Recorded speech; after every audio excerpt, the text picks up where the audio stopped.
Jim White live on talkSPORT with Alex Crook. Many deals going down into this hugely significant time, the final hour of transfer deadline day. So delighted you're with us tonight on talkSPORT. You will not miss a trick as Everton get the signature of James Garner done from Manchester United. It's all happening in the final hour. In a moment or two, we're going to hear from our European football expert Kevin Hatchard, who will join us. I'd be interested to get Kevin's take on this, because Bamba Dieng is a player we've been talking about a lot today, and we'll talk more about him now. Alex, what have you got? I tell you what, Jim, this could be a deadline day documentary all of its own. 1 minute he was on his way to Leeds United. They'd hired a private jet to fly him over for his medical. He refused to board that jet at the 11th hour. That was because Nice offered him the opportunity to stay in France. In the last few minutes, we're being told Bamba Dieng has fouled his medical. You're kidding.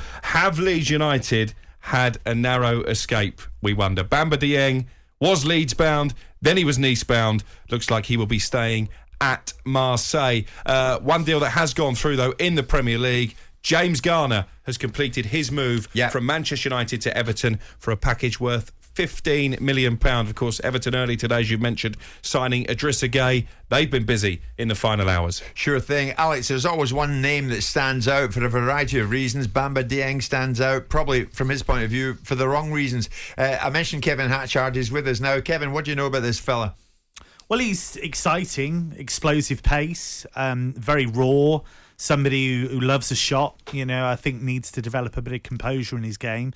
You're basically betting on potential, really, physically and mentally, somebody who can develop.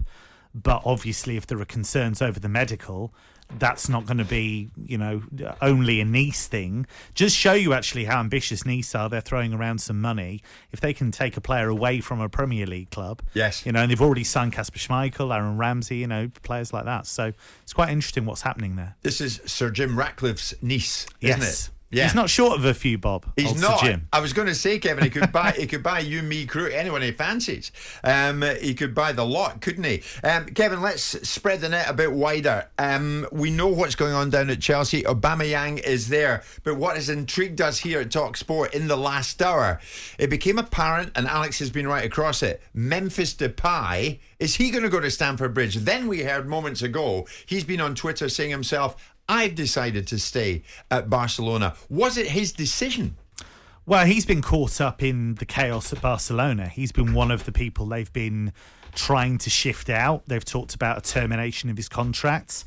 Juventus were interested in him because they've been light in attacking areas. You've got to remember, when he went to Barcelona, he went there thinking he was going to be the main man because of the situation that Barcelona found themselves in. And he's the kind of guy that thrives on that. When he was at Lyon, he was the main man. And I think he really wanted that role. And obviously, the club has gone on this extraordinary transfer window. They've got lots of options in wide attacking areas, so they didn't really need him. So you wonder how many options he actually had and whether he's saving face. But he's got to think about the World Cup because, the Netherlands and Qatar later this year. That's a very good point. Kevin, a whole bunch of questions coming in for us here tonight. I see Alex checking his phone. I'll look at mine in a second because obviously there are deals going down as we speak. We want to be across them. A couple of Manchester United fans. Alex, what have you got? Before I go back to Manchester United, what have you got? Late news reaching us all of the time. We've been speaking about Ben Brereton Diaz, scored so many goals for Blackburn in the Championship last season. 2 bids rejected this afternoon from Fulham. Leeds United pushing late, having missed out on Dieng to try and sign Ben Brereton Diaz. They've got 38 minutes to do it. Wow, he knows how to score goals, and obviously Leeds United are quick to acknowledge that fact and are going after him this late. You wonder, Kevin, this late. I mean, it's 20 past 10. Yeah, I mean, you really are pushing it very, very tight. And again, it shows you these things are all... You talked about Memphis Depay there. He's relying on what else happens. So they brought in Lewandowski, for example. That's beyond his control. But once you brought in Lewandowski, he has to play. So the role through the centre's gone. You've got Ansu Fati comes back from injury. That's one of the roles out wide potentially gone. Ferran Torres is there. So you talk about that deal being so close to the end. As Alex knows and as you well know, you're relying on everything happening elsewhere, all the little pieces. The piece of the jigsaw. You're absolutely right. 3 or 4 Manchester United fans. Jim, ask Kevin Hatchard, were we ever going to get Frankie de Jong? Well, look, I think Barcelona were very interested in getting rid of him, not because he's a bad player, but because the situation they were in. They had to change the financial picture to make sure they could register new signings. He was their most saleable asset. If Frankie de Jong had agreed to go, I think that was a deal that could be done. But at no stage did Frankie de Jong push for a move. And what complicated it was the money that he is still owed from deferred wages, because he deferred some of his wages in the pandemic. And he was like, well, I want that money back. And Barcelona showed no real interest in making that happen. So that's what really scuppered the deal. Kevin, talk to me about Duj Kaleta-Sar, the Croatian international, one Marseille player who did board a private jet this afternoon. He is very close to completing his move to Southampton for a fee of around about £8 million. What type of defender are they getting? Very good on the ball. Really good passer out of defence. Somebody who, at times, the actual bare bones of defending, he's not the best at, but I think Ralph Hasenhüttl, a great coach, I think could get something better out of him in that regard. I think we thought he was going to make a really big leap when he was at Salzburg a few years ago. We thought he was going to be the next big thing. He's still only 25, so he's still got room to grow. But I think at Marseille, which can be quite a chaotic club, they've had changes in coaches. You know, it's quite a tough time there sometimes to really show your potential. So I'm quite excited for him. I think it's quite an interesting move. This was a guy that was being linked with Liverpool, Manchester United a few years ago. Yeah. You know, the next big thing. So I'm glad that he'll work with a really clever coach. Oh, Kevin, I remember interviewing the king of chaos at that club, Bernard Tapie, many years ago. Yes. When they were playing a pre-season match in Glasgow. Interviewed him at Glasgow Airport. Even I was confused at the end of it all. Alex, what have you got indicating to me? This is incredible.